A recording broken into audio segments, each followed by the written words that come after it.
in this tutorial, I'm going to be showing you how to track mask in 2026 version and also in the older versions of Premiere Pro. So if you're using 2025 or the older versions of Premiere Pro, you can create your mask right under opacity in the Effects Control tab. Here you can select the ellipse mask or the 4-point polygon mask or the Fader Bezier mask. So for example, if you want to create a mask around the face of this lady over here and you want to track it, all you need to do is to come over here and select the ellipse mask, and automatically an ellipse mask has been created.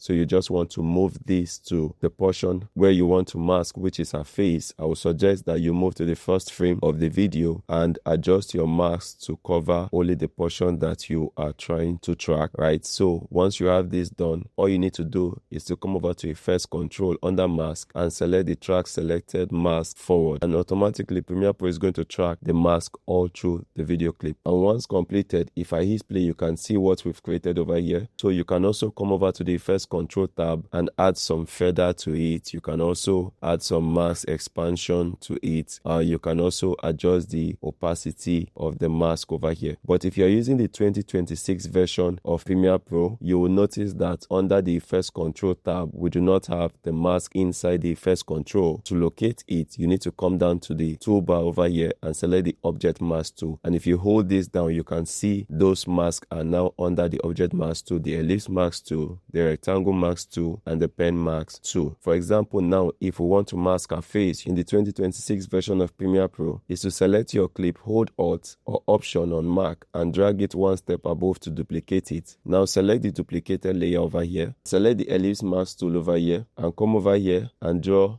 a mask around her face. I'm going to go ahead and rotate this a bit and position it properly around her face, and come over to Effects Control tab over here and hit Track Select Mask forward and backward, and Premiere Pro automatically track her face all through this video. Next thing you want to do is to hold the ellipse mask and drag it down to opacity. And if I deselect the bottom layer over here, you can see that Premiere Pro has automatically tracked her face all through the video clip.